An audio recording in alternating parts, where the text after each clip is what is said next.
بسم الله الرحمن الرحيم. الحمد لله وصلوات الله وسلامه وبركاته على رسول الله محمد وآله المهتدين بهداه من الصحب والأزواج والقرابة والتابعين لهم بإحسان إلى يوم لقاء الله. والله من سرتا دەستخۆشی دەکەم لە دەستگای نوری حیکمە بۆ هەموو جموجۆڵ و شاراکیەکانیان لە خوای پەروەردگار داواکارم بەرەکەت و پێزی زیاتر بخاتە ئیش و کاریان. بەڕاستی دڵخۆشیش بووم کە گوتیان ئێستا ئەو دەستگایە 18-19 لقی هەیە و لە بەرنامەیاندا هەیە خوا پشتیوان بێت لقی دیکەش بکەنەوە لە شوێنانی دیکە. خوا پاداشتیان داتەوە، خوا بە لوتف و کەڕەمی خۆی ئەو شەون و خۆنی و دڵسۆزی نواندن و مشورخۆریەیە کە تا ئێستا بە خەرجیان داوە بیخاتە تەرازووی چاکەکانیانەوە. ئێمەش خوا پشتیوان بێت کەم و زۆر پشت و بەشێکمان هەر دەبێت لە ئیشەکانیاندا و من بەڕاستی سوپاسی برای بەڕێزم دکتۆر عەبدوڵڵاش دەکەم. دیارە ئێمە هەر پشتیوانیەک بکەین لە هەر کارێکی خێر بە ئەرچی سەرشانی خۆمانی دەزانین. ئەوانیش ئەهلی وەفان خوا پاداشتیان داتەوە و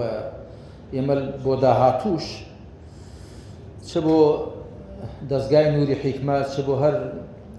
ئۆرگان و چ هەر کۆمەڵ و هەر کەسانێکی دیکە کە بەڕێی خوا و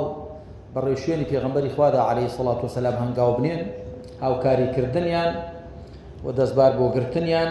بە ئەرچی سەرشانی خۆمان دەزانین. خوا لیان قوبوڵ کە خوا پاداشتیان داتەوە.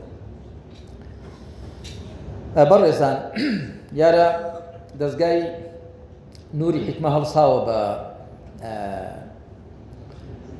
کردنەوەی خولێک یاخود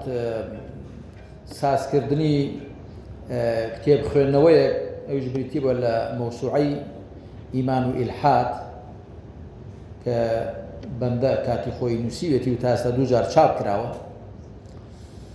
جا من تۆزێ بۆتان باسی کتێبەکە دەکەم هەروە بە کورتی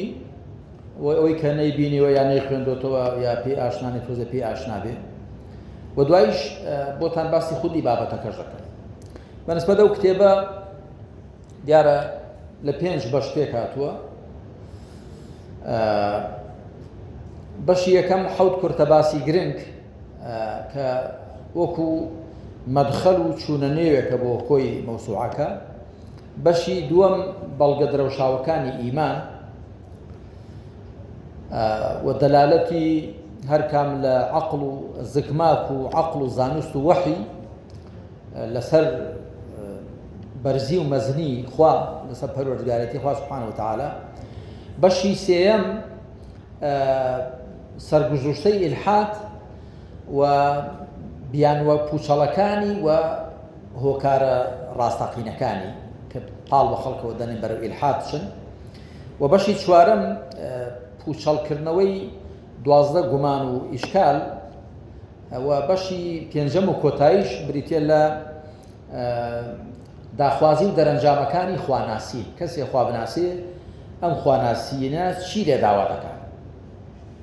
ئەمە 5 بەشەکانی ئەو کتێبن، ئەو مەوسوعەیە. برایانی بەڕێز، دیارە من لە پێشەجی کتێبەکەدا باسم کردووە چەند مانجێک بە چڕی کارم کردووە لەسەر ئامادەکردن و نووسینی ئەو کتێبە. ئەڵبەتە ئەو کتێبە بە وتار سەرەتا بە وتار دامان بەزاندووە. 50 وتاری 40 تا 50 دقەیی بووە، بەڵام دوایی لە کاسێتەوە دابەزێنراوە بۆ سەر کاغەزوە تایپ کراوە لەلایەن هەندێک خەڵکی، هەندێک لە گەنجانی خۆمان خۆبەخش خوا پاداشتیان داتەوە. و دوایی سەرەتا لە بەرجێکدا چاپمان کرد، چاپی یەکەم کە قەبارەکەی گەورە بوو. دوایی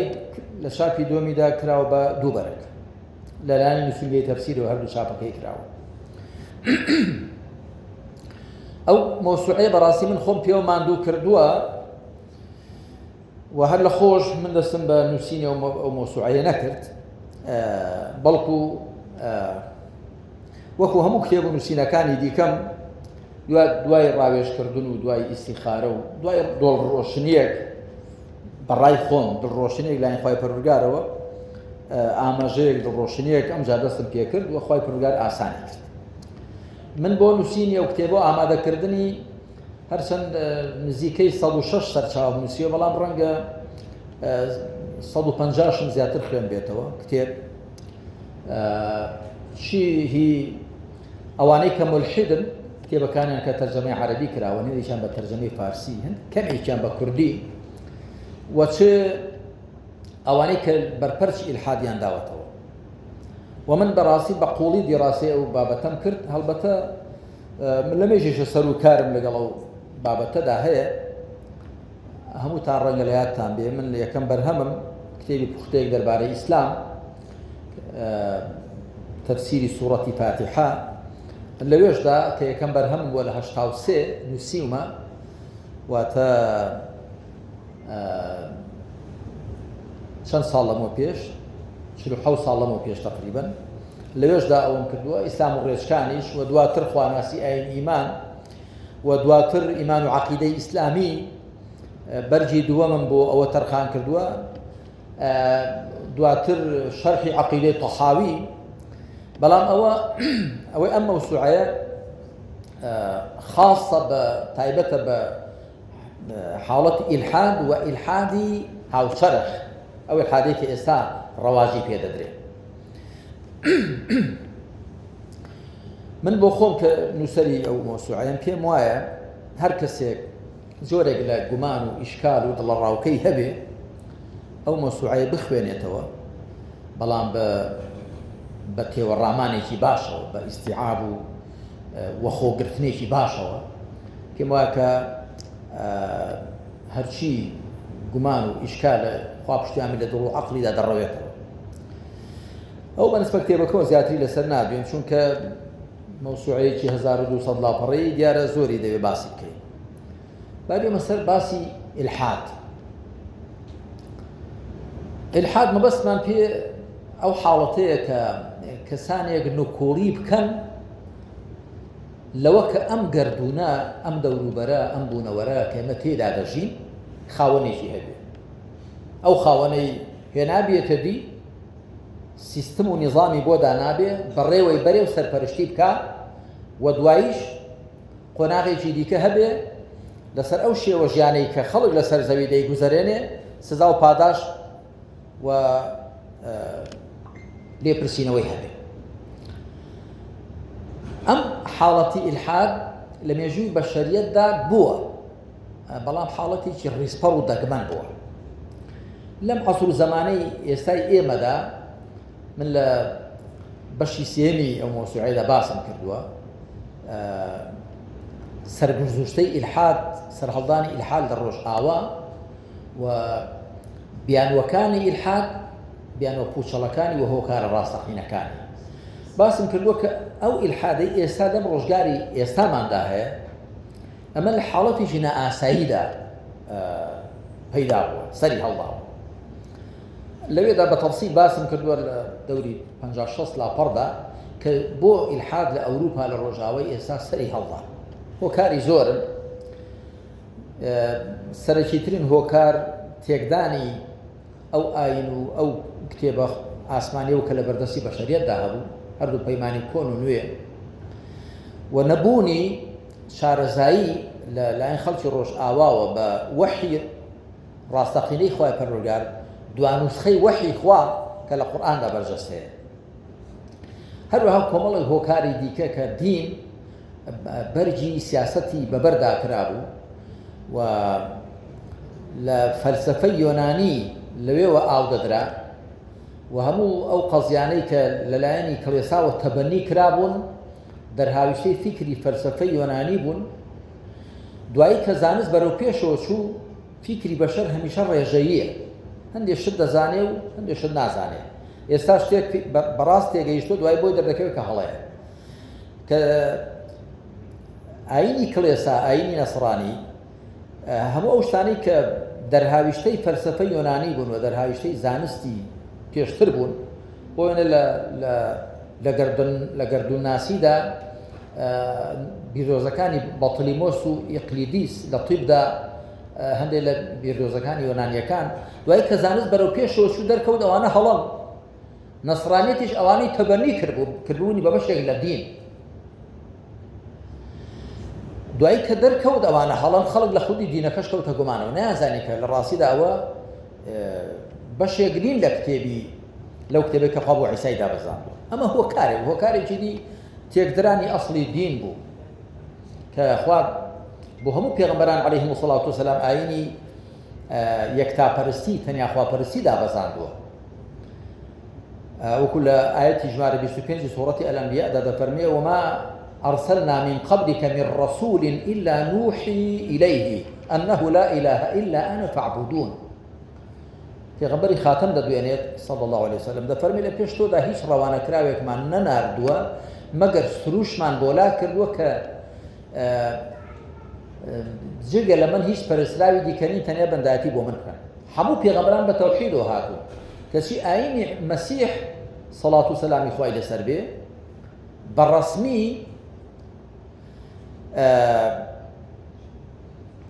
بەڕەسمی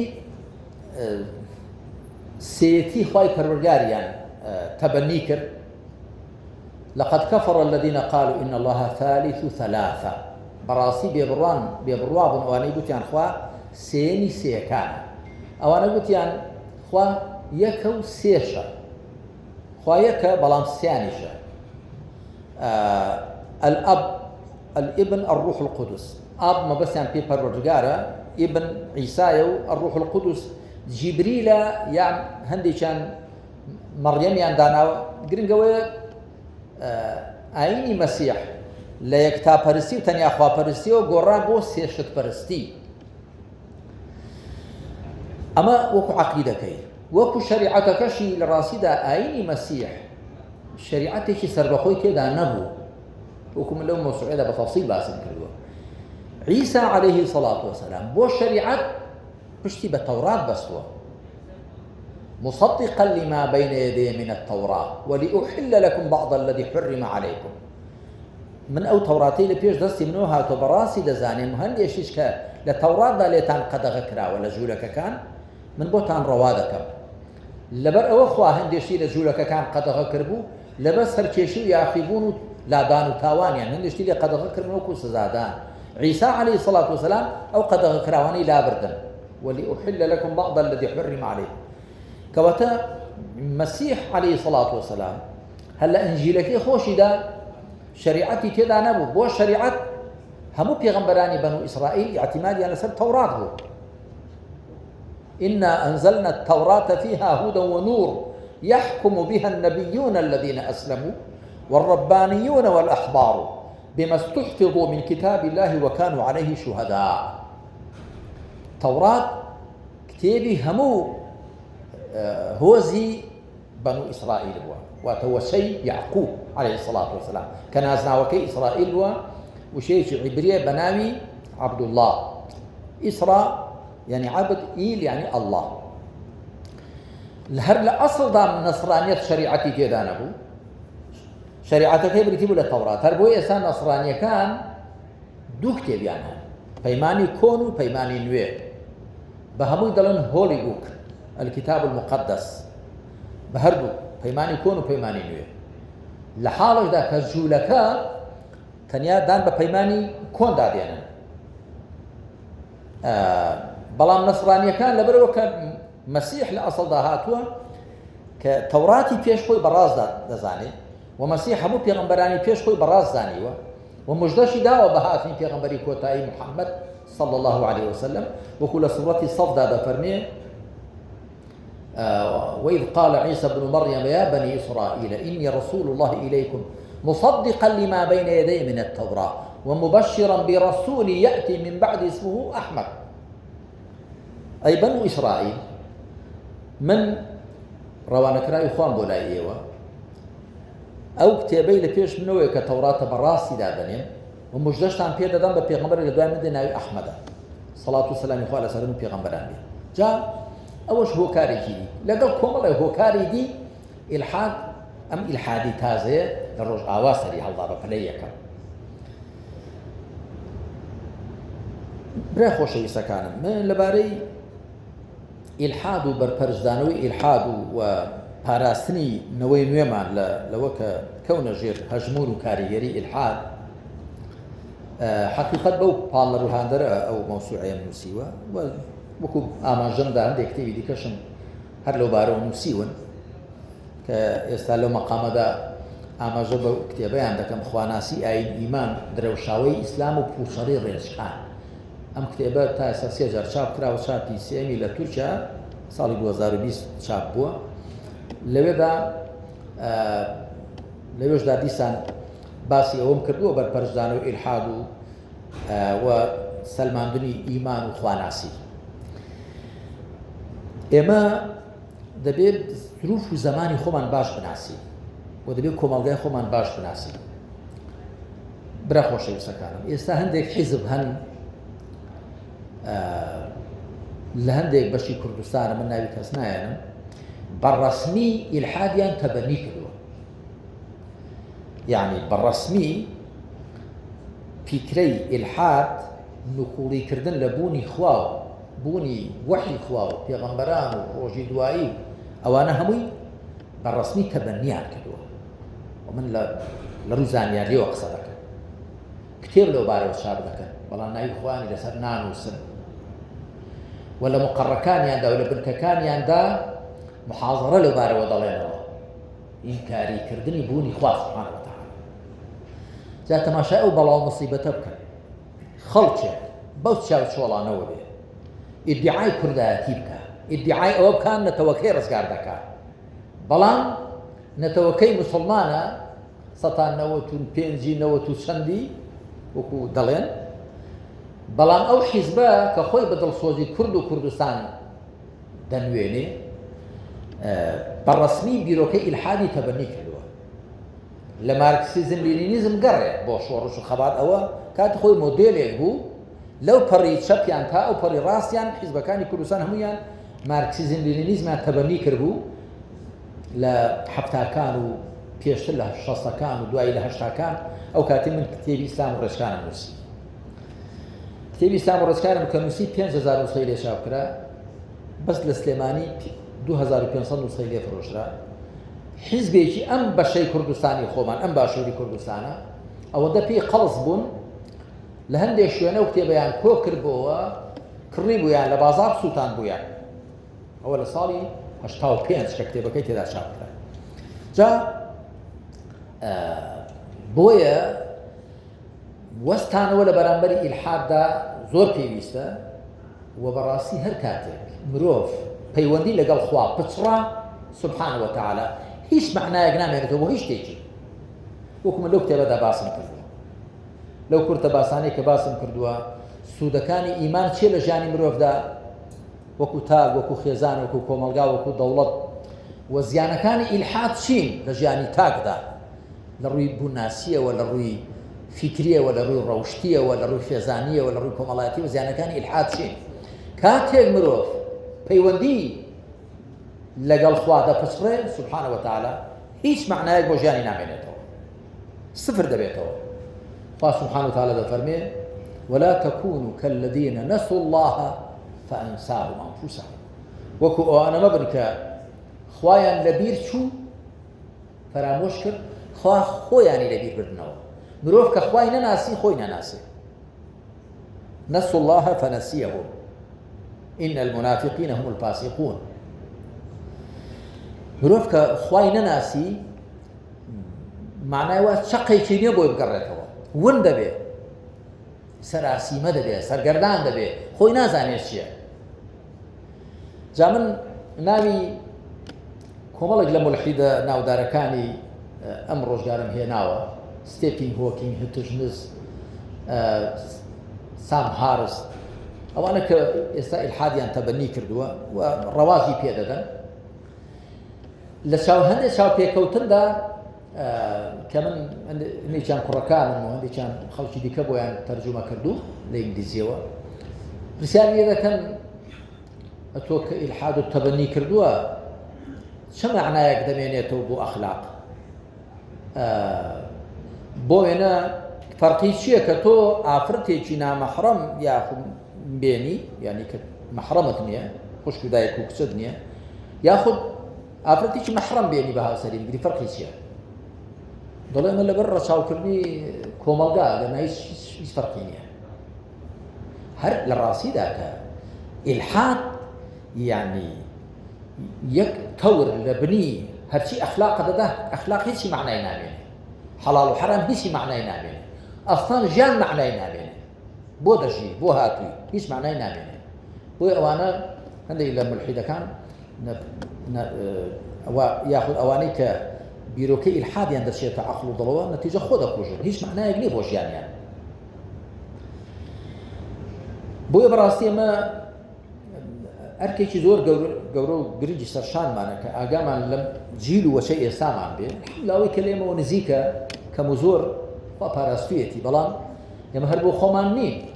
خوای پەروەردگار کە پێناسەی ئومەتی پێغەمبەر دەکا عەلەیهی سەڵات وەسەلام دەفەرمێ کونتم خەیڕە ئومەتین ئوخرجەت للناس، ئێوە باشترین کۆمەڵن بۆ مرۆڤایەتی پەیدا کراوە. ئەرچی ئێمە هەر لە خۆماندا قەتیس نییە، ئەرچی ئێمە دەبێ نەک هەر موسڵمانان بەڵکو ناموسڵمانانیش لە بەرامبەریاندا خۆمان بەبەر پرسیار بزانین. بۆیە من وەکو برایەکی دڵسۆزی هەموو لایەک پێتان دەڵێم کە دیارەوە من هەوڵێکە داومە ڕاستیەکەی ئەو کتێبە دەگونجێ بە زۆر شێوە سوودی لێ ببیندرێ، ئاوە بەو شێوەیە کە من دەستخۆشی دەکەم حەقیقەت لە دەستگای نووری حیکمە ئەم مەراسیمیان ساز کردووە بۆ خوێنەوە ئەو کتێبە و ڕێزلێنان و دیاریدان بەوانش کە کتێبەکەیان خوێندوێتەوە بە تەواوی هەمویان خوێندوێتەوە. دیارەوان دەورێکیان کردوێتەوە بۆ 60 کەس تێدا بەشدار بووە، بەڵام وەکو دکتۆر عەبدوڵڵا پێی گوتن 30 کەسیان توانیان هەموو کتێبەکە بخوێنەوە. سەرەتا کە لەگەڵ من ڕاوێژیان کرد زۆرم پێ باش بوو، بەس من وام زانی دوایی تاقیکردنەوەشیان دەبێ، ئەگە تاقیکردنەوەش بۆ باشتر بوو. دەشگونجێ جاری دیکەش مەسەرەن ئەو کتێبە دراسی زیاتر لەسەر بکرێ، یعنی من پێم وایە ئەو کتێبە وە مۆسوعەیە بە جارێک خوێندنەوە ئیستیعاب ناکرێ وە خۆ ناگیرێ. یعنی ئێمە دەبێت بە زۆر شێوازی دیکە ڕەواجی ئیمان و خواناسی بدەین و لە بەرامبەردا ئیلحاد و بێدینی بپۆشێنینەوە. نابێ ئینسان تەماشا خۆی بکە، یعنی ئینسان گەر تەماشا خۆی بکە بڵێ جا توێژ ئەگەم باسی ئیلحاد بکە ئەوە ئیمان و خواناسی وەکو وڵۆپە چۆن دەیبینم ئەوە دەزانم خوای پەروەردگار و قیامەت و وحی خوا و پێغەمبەری خوا و عەلەیهی سەڵات وسەلام. ڕاست بۆ ئێمە وایە وەکو ئیمام عەلی خوا لێ ڕازی بێ قسەیەکی جوانی هەیە، دەڵێ لەو کوشف الغطاء ما ازددت یەقینا. هەندێکیان لە غەیری عەلی کوڕی ئەبی تاڵیبەوە دەیجێڕنەوە، دەڵێ ئەگەر پەردە لابچێ یەقینم زیاد ناکە. بۆ لەو مەسوعەیەدا ئەو قسەیەشم هێناوە، چونکە ئەگەر پەردە لابچێ ئەتۆ بە چاوی سەر بەهەشت ببینی، دۆزەخ ببینی، فریشتەکان ببینی، خوای پەروەردگار ببینی لە دنیادا کە ئەو مەحاڵە، خوا نابیندرێن، فریشتەکانیش نابیندرێن. بەڵام کە بە چاوی سەر شتەکانت بینین بە پێنج هەستەکان بەگوێ بیستت بە لەمست لەمست کرد، بەڵام دوجار پێنج هەستەکان بە هەڵەدا دەچن. بەڵام ئەوەی کە خوا سوبحانه وتعالى لە ڕێی پێغەمبەری خاتەمەوە عەلەیهی سەڵات وسەلام پێی ڕاگەیاندووین، ئەوە لە ڕاستیدا هیچ ئەگەری بە هەڵەداچوونی تێدا نییە. ئەگەر ناچاو تەماشای خۆر و مانگ دەکات بە قەدێکیان دەبینێ، بەڵام خۆر 400,000 جار هێندی مانگە، کەچی ئێمە بە قەدێکیان دەبینێکی بە قەدەر بێژینجێک. کەچی لە حەقیقەتدا خۆر 1,300,000 جار لە زەوی گەورەترە و 400,000 جار بە ئەوەی خۆی لە مەسافەی ئێمە لەگەڵ خۆر تا مەسافەی ئێمە لەگەڵ مانگ 400,000 جار دوورترە. جام و بەستم ئێمە ئەڵبەتە زەوی چەند بەرامبەری خۆریش قەبارەی گەورەترە، جا ئەگەر خۆر 1,600,000 جار ئەوەندی زەوی بێ معناوە زۆر زیاتر ئەوەندەی مانگە، بەڵام دووری نێوانی ئێمە و خۆر لەگەڵ دووری نێوانی ئێمە و مانگ دووری نێوانی ئێمە و خۆر بەقەت 400,000 هێندی ئەوەی مانگە. جا بە چاو کە تەماشای شت دەکەی زۆر بە هەڵەدا دەچی بەگوێ هەندێک دەنگ دەبیستی لێت تێکەڵ دەبێ و هەستی دەست لێدان و هەستی بۆنکردن تامکردن بەڵام ئەوەی کە خوا پێ ڕاگەیاندوین لە ڕێی پێغەمبەری خاتەنەوە عەلەیهی سەڵات وسەلام هیچ ئەگەری ئەوەی تێدا نییە بۆیە دەبێ ئێمە لەوە وریابین لە هەمبانەی خۆماندا گوێز نەژمێرین و هەر قیاس نەکەینە سەر خۆمان و هەموو مرۆڤێکیش لە ژیانیدا بە هەوراز و نشێواندا دەڕوا من ئێستا کە ژیانی خۆم دێتەوە یاد من لە یادمە لە من ناوەندی دوای ناوەندی ئامادەیم لە سلێمانی خوێندووە لە پەیمانگای ئیسلامی من لە یادمە لە ساڵەکانی سەرەتای ناوەندیم دوو ناوەندی بووم سێ ناوەندی بووم زۆرێک لە ئیشکال و دڵڕاوکەوشتم بۆ دروست بوو دەبوو زۆر هەوڵم دەدا یعنی پێویست ناکە لێرە باسی کەم بەڵام زۆر هەوڵم دەدا کە خوا دڵم زیاتر ئارام کە و جاری وا هەبوو هەستم دەکرد دوو فریشتە هەندێک شت دەڵێن دەیانگوت ئەو بەڵگەیە بێنێتەوە ئەوە بەڵگەیە ئەوەیە ئەوانە من پێم وایە ئینسان ئەگەر بەڕاستی بەرەو خوا هەنگاو بنێ لە هیچ کۆناغێکدا خوا وێڵی ناکە والذين جاهدوا فينا لنهدينهم سبلنا وإن الله لمع المحسنين هەموو مرۆڤێک هەوراز و نیشێوی هەر هەیە هەتا دوایی سەقامگیر دەبێت هەمووتان مەگەر چۆن دەناسواری فڕۆکە بوو تەیارە کە دەفڕێ هەتا لە هێزی ڕاکێشانی زەویەوە نزیکترە هەڵسەکەی زیاترە دوایی کە بەرز دەبێتەوە لە هێزی ڕاکێشانی زەوی دوور دەکەوێتەوە ئەمجا سەقامگیر دەبێت ڕێک دەوەستێ هیچ ناژڵێ چۆ زەوی کەمتر دەتوانێت ڕایکێشێ ئێمەش بەڕاستی هەتا لەخوا نزیکتر بین دڵدامەزراوترین ئەو ئاەتەی کۆتایی سوورەتی ئەلفەجر کە خوا دەفەرمێ یا ئەیەتوها النەفس المطمئنة ارجعي إلى ربك راضية مرضية ئەم حاڵەتی ئیطمینان و ئۆقرەگرتن و سەقامگیربوونە بۆ ئینسان دێتە دی بەڵام ئەوە دیارە کاری دەوێ و خۆماندووکردنی دەوێت و برا بەڕێزەکانم ناسینی خوای پەروەردگاریش دەریایەکی بێبنە ئەوە برای خۆتانەوە تەمەنم بەرەو 60 و بە دەرەی کردواری خۆمان دەڵێن ڕیشم تێدا سپی کرد و من لە تەمەنی 19 ساڵی هەموو قورئانم لەبەر کردووە و لەو کاتەوە هەر خەریکم ئەو هەموو کتێبانە نووسیون و زۆر دەخوێنمەوە و زۆر خەریکم و ئەوەی کڕواڵەتەوە خەڵک دەیبێنین هێشتی کەش کە خەڵک نایبینێ بۆ خۆم لەوەی لەخوادا خەریکمەوەوانە بەڵام ناسینی خوا ینی هیچ سنوورێکی نییە هەتا بژی ینی تا بەرەو خوا بچی هەر دەرفەت هەیە زانایان دەڵێن لێرەدایە مەقامی مرۆڤ لە مەقامی فریشتە جیا دەبێتەوە فریشتەکان لە سوورەتی سافاتدا فریشتەکان دەڵێن وما منا إلا له مقام معلوم وكم لتفسير سورة الصافات بتفسير قسم له فریشتەکان دەڵێن ئێمە هیچ کاممان نییە مەگەر پێگەیەکی زانراوی هەیە یەک پێگەی یاریکراوی هەیە نەدەچێتە خوار نەدەچێتە سەر وما منا إلا له مقام معلوم وإنا لنحن الصافون وإنا لنحن المسبحون هەمومان ڕیزین بێفەرمانی خوا ناکەن و هەمیشە خوا بەپاکگرین ئێمە بەڵام فریشتەکان مرۆڤەکانەوە بەڵام مرۆڤەکان فریشتەیەک مەقامی هەیە لێ سەر و خوار ناکە بەڵام مرۆڤ سەر دەکا و خوار دەکا هەر بۆیە وا پێ دەچێت کە مرۆڤەکان لە سەروی فریشتانەوە ئەگەر بۆ خواستڵ حاڵ مرۆڤ ئەگەر بۆ خواستڵ حاڵ بێ زۆر لەسەرەیە أولئك هم خير البرية باشترين دروس كراوان إخوة مروفة صالحكان يعني كذا فرمي إن كتاب الأبرار لفي عليين سري بلام أجا خراب بي مروف نوكو أعصر أولئك كالأنعام بل هم أضل بل كزور خرابتر إن شر الدواب عند الله الذين كفروا فهم لا يؤمنون أولئك هم شر البرية جا مروف زور مجالي هي زۆر بچێتە سەر زۆر داکەوێت بۆ خوارێ من زۆر جار لەو نمونەم هێناوەتەوە دەڵێم ڕێویەک هەر دەتوانێت ڕێوی بێ گورجێک هەر دەتوانێت گورێک بێ کەرێک هەر دەتوانێت کەر بێ بەراز هەر دەتوانێت بەراز بێ بەڵام مرۆڤ کە لایدا لە فێڵبازیدا پێش ڕێوی دەکەوێتەوە لە دڕندەیەتیدا لە گورێک دڕندەتر دەبێ لە ئارەزوو پەرستیدا لە بەراز خراپتر دەبێ و و هەروەها لە نەفامیدا لە کەرتر دەبێت مرۆڤ یعنی نەبۆ داکەوتن بەرەو خوار سنوورێکی هەیە نەبۆ چوونە سەر سنوورێکی هەیە زۆر دەتوانێت بەرز بێ و نزم بێ و ئەوە شەوای لە مرۆڤ کردووە بە کەڵکیەوە بێ تاقی بکرێتەوە بە کەڵکیەوە بێ کە خوا بکاتە جێنشینی خۆی و هەڵگری ئەمانەتی خۆی لەسەر زەوی بۆیە برانی بەڕێز ئێمە هەمومان پێویستیمان بەوە هەیە ڕۆژ بە ڕۆژ هەوڵ دەین ئیمانەکەمان محکەمتر کەین و خۆمان بپارێزین لەو شتانە ئیمانمان بێهێز دەکەن هەمووتان دەزانن لە ئاشکراکانی ئیسلامە الإيمان يزيد وينقص يزيد بالطاعة وينقص بالمعصية إيمان زياد دكا وكم دكا بطاعة فرمانبري زياد دكا بجناحا كم دكا وإنسان بخوي لذاتي خوي ده هزدكا هندي جارة إيماني بهيسرا لهندي جارة لهندي حالتان دا بتايبتي مانجي رمضانان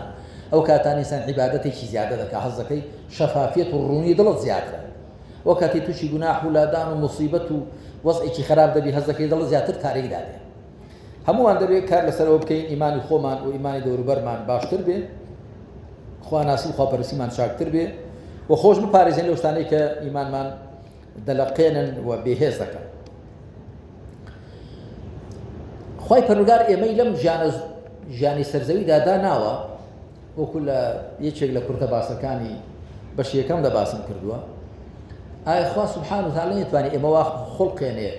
کە ئەو هەموو مشتەمڕە نەبێت لەبارەی خواوە بەتاکید با سا لە نێو فریشتەکانە مشتەمڕ نییە هەموویان خواپەرست ئەوە لە نێو عالەمی بچووکی ئێمە بەشەردا هەیە لەم سەرزەویە جیهانی بچووکی ئێمە لەم سەرزەویە یعنی ئەم گەردونەی ئێستا ئەوەی تا ئێستا دووربینەکان بۆیان کەشف بووە دەڵێن بە مەزەندە تیرەی گەردون بە ئەندازەی 13 ملیار و 700 میلیۆن ساڵ تیشک بە 13 ملیار و 700 میلیۆن ساڵ ئەو جار سەرەوسەری گەردون دەکات ئەم زەوی ئێمە یەکێکە لە 9 خڕۆکە بە دەوری خۆردا دەخولێنەوە کۆمەڵی خۆر پێک دێنن خۆر بۆ خۆی یەکێکە لە ئەستێرەکانی کەهکەشانی کاکێشان کە زانایان دەڵێن 1 تریلیۆن ئەستێرەی وەکو خۆری ئێمە گەورەتر و گچکەتری تێدایە 1 تریلیۆن واتە 1000 ملیار و دەڵێن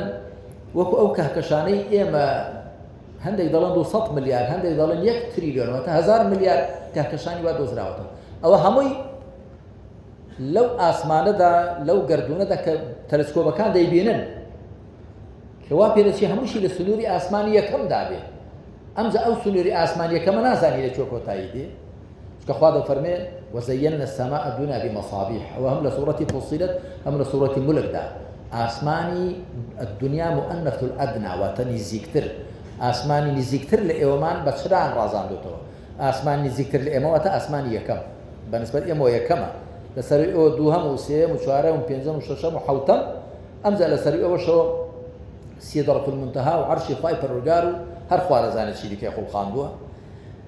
تا ئێستا ئەوەی کە دەبیندرێ هەمووی لە سنووری ئاسمانی یەکەمدا بەپێی ئەو ئاەتانە کە دەفەرمون ئاسمانی نزیکتر لە ئێوەمان بە چرایان واتە بە ئەستێران ڕازاندۆتەوە کەواتە ئێمە خۆمان و ئەم گۆی زەویە کە لەسەری دەژین خڕۆکەی زەوی شتێکی بچووکە بەڵام کە شتێکی بچووکە معناوانێت کەم بایەخە لە هەموو گەردووندا تا ئێستا مرۆڤ بۆی دەرکەوت بێ تەنیا لەم سەرزەوی ئێمە ژیانی وەکو ژیانی بەشەر هەیە ئەگەر نا ئاسمان پڕە لە فریشتە لفرمايشتي في غنبر دهاتو عليه الصلاة والسلام أطت السماء وحق لها أن تئط ما من موضع قدم ما من موضع الشبر إلا وعليه ملك ساجد أو قائم آسمان جيري لها كبار لولاصو جدا جيري لها بارك قرز به آسمان نقي لها جيري لها شايستي أوش جيري لها شوين يك بسنية ياخد يك شوين بينية لآسمان دا مقر فريشتيك تيدا وستاوة یا کڕنوشی بردووە نایبینین ئێمە یعنی ئەگەر ئێستا ملیۆنان مەلایکە لە دەوری ئێمە بن جین خۆ هەر هەن لە دەورمان جینی موسڵمان و ناموسڵمان بەڵام نایبینین خوای پەروەردگار ئەوانی لە مادەیە خوڵقاندووە لە سەروی ئاستی پێنجڕەسەکانی ئێمەوەیە خۆ پێشەوەی لیویس باستۆر ئەو میکرۆسکۆپ زەڕەبین دروستکە و میکرۆب و بەکتریا و ڤایرۆس و ئەوانە هەر هەبووە بەس خۆ کەس نەیدەزانی هەن دەیانبینی نان کڕووی دێنێ شین دەبێ و ماست شیری تێ دەکەی هەوێن دەبێ و گۆشت مەسەلەن بۆ گەندە کاوش کرم لێدات و بەس نازانێ هۆی چییە دوای بۆیان دەرکەوت کە نەخێرەوە هەمووش زیندەوەری زۆر بچووکن کە لویس باستۆر ئەو میکرۆسکۆپی دروست کرد ئەمجا زانیان ئەوە هەمووی زیندەوەری بچوو مەبەستەمەوەی کە ئەم گردونە پڕە لە مەخلوقاتی خوای پەروەردگار وما يعلم جنود ربك إلا هو کەواتە ئێمە لەم سەرزەوی خوا لێرەی داناوین دەیتوانین خۆیمان پێشاندا وەکو چۆن فریشتەکان وا پێدەچێ خوای پەروەردگار ببینن خوا توانایەکی پێداون بەڵام ئێمە مرۆڤ لەم سەرزەوی ناتوانین خوا ببینین پێغەمبەریش پایەبەرزی زۆر خوا کە تاکە پێغەمبەرێکە ڕاستەوخۆ فەرمایشتی لەگەڵ خوادا فەرموو بێ موسى عليه الصلاة والسلام ولما جاء موسى لميقاتنا وكلمه ربه قال ربي أرني أنظر إليك قال لن تراني كاتب موسى هات بۆ ژوانگەی ئێمە و پەروەردگاری فەرمایشتی لەگەڵ فەرموو وتی پەروەردگارم خۆتم پێشاندە تەماشات بکەم وە قسە دەکات لە خزمەت خوادا قال لن تراني هەرگیز نامبینی ولكن انظر إلى الجبل خوا چەند میهرەبانە بۆی ڕوون کاتەوە بۆچی ناتوانێت خوا ببینێ فەرمی تەماشام چیاکە فإن استقر مكانه فسوف تراني ئەگەر توانی لە شوێنی خۆی سەقامگیر بێ دوای ئەوەی خوا خۆی پێشان دەدا تۆش دەتوانی بمبینی فلما تجلى ربه للجبل جعله دكا وخر موسى صعق کاتێ پەروەردگاری بۆ چیاکە دەرکەوت جعله دك يعني ورد وخاش سوتا ورد وخاش بو وخر موسى صعق موسى او دیمەنەی کە بینی چیاکەی بینی خۆی نەگەر موساش لەهۆش خۆی چوو یا مرد فلما أفاق قال سبحانك تبت إليك وأنا أول المؤمنين ئێمە خۆی پەروەردگار ئێمە لێرە داناوە ئەم جەستە خاچی ئێمە زۆر داگیر دەکەم وە لە ژیانی مرۆڤ هەندێک لە پیاوچاکانی ئێمە لە هەندێک حاڵدا خۆزگیان خواستۆ کە نەبوونایە خوا دروستی نەکردبانایە بەڵام خوا ئێمەی دروست کردووە خۆشیمان بێ و ترشیمان بێ خوا ئێمەی خزمەت ئەم ژیانە دنیاوە هەڵبەتە نیعمەتی بوون سەری هەموو نیعمەتەکانە ربنا الذي أعطى كل شيء خلقه ثم هدى بەڵام هەندێک لە خواناسان کە زۆر لە ئەبوبەکر سەدیق دەجێڕنەوە لە عومەر دەجێڕنەوە لە هەندێک لەو گەورە پیاوانەی ئیسلام لەیتەنی لەم تەلیدنی ئومی بریادایەکەم ئەمنی نەبووە بۆ ترساوە لە عەزەمەت و لە پێگەی بەرزی خوا و لە مەقامی خوا و نەوەکو شتێکم کرد بێ شایستەی خوا نەبێ و تووشی سزا ببم و تووشی وەزعێکی خراپم هەر نەبوومایە ئەگە بەدەست خۆت بووایە بەڵام خوا ئەمەی لەم ژیانە سەرزەویەدا داناوە بەبێ ئەوەی پرسمان پێ بکە هەروەکو وەڵامی ئەوەشم داوەتەوە کە هەندێک لە مولحیدەکان ئەوە بۆیان بۆتە ئیشکال خوا منی بۆ دروست کردە بەبێ پرسم پێ بکە کەەوە نە موسڵمانێکی جددی ئەو پرسیارە دەکات نە مولحیدێکی جددی موسڵمانی جددی ئەو پرسیارە ناکە ئەدەبی هێندە لە خزمەت خوادا هەیەشتی وان نەڵێ مولحیدیش کە ئێعتراف بەبوونی خوانەکە زۆر ڕەخنەی لێ دەگرێت بۆچی دروست کردن ئێمەی لەم سەرزەویە داناوە تاقیمان دەکاتەوە لەم ماوە کەمەی ژیانی دنیاماندا یەک جار ئێمە دەژین دوو جار ناژی تا ژیانێک بڵێ هەروە هاکەزایی دەیگوزارێنم جا ژیانەکەی دیکەم یا ژیانەکانی دیکەم چاک دەبە مەسەل یەک جارە ئەوێ یەک جارە نازانی کەی دەکوشێتەوە ئەوە تا ڕۆژانە دەبیستین خەڵک دەمرێ جا بە کۆڕۆنا و بەغێری کۆڕۆناش هەرچەند خەڵک لە کۆڕۆنا تۆقیوە بەڵام بەغێری کۆڕۆنا خەڵک زیاتر دەمرێ بە هەر حاڵ مردن پەکی لەسەر کۆڕۆنا نەکەوتە پێش کۆڕۆناش بۆ دوای کۆڕۆنا شەر دەبێت تا ئێمە لەم سەرزەویە بژین مردنی شەر لەگەڵماندایە کەواتە لە خۆمان وریابین ئەم ژیانە دنیاە وا بگوزارێنین کە پێی سەربەرزبین لە خزمەت خوادا و لە دەوروبەریشمان وریابین لە کۆمەڵگاکەشمان وریابین بە تایبەتی لەو دەردی کوشەدە ئیلحادا کە هەر کەسێک لێیدا وەکو خۆرکەوایە هیچ خێری پێوە نامێنێ هەر کەسێک ئەو فیکرەی ئیلحاد و بێڕوایی ڕووی تێکرد خێری پێوە نامێنێ بۆیە وەکو گوتم هەندێک لە حیزبەکان زۆر کار لەسەرەوە دەکەن هەیە کاری ڕاستەوخۆی لەسەر دەکات هەیە کاری ناڕاستەوخۆ و من ئەوە 30 ساڵە ئێمە لەم وڵاتەدا ڕاپەڕینمان کردو تا ئێستا لە بەرپرسێکی ئەم وڵاتەم نەبیستووە بەتەنگ دین و ئەخلاق و قیەم و بەهاڕۆحیەکانی ئەم خەڵکو میلەتەوە بێ بۆیە بەڕاستی ئەوە ئەرکێکی قورسی ئێمەیە بارێکی گران لەسەر شانمان کە ئاگامان لە خۆمان و لە کۆمەڵگاکەمان بێ لە چینی تازە پێگەیشتومان بێ لەو دەردی کوشندەی ئیلحادە وهل هەموو دەردەکانی دیکەش کە لە ئیلحادەوە پەیدا دەبن چکۆ گوتم ئیلحاد کە لە عەقڵ و دڵێکدا چەسپی ئەو مرۆڤە هیچ معنایەک بەهایەک نامێنێتەوە بۆ ژیانی بۆ بوونی بۆ هیچ شتێکی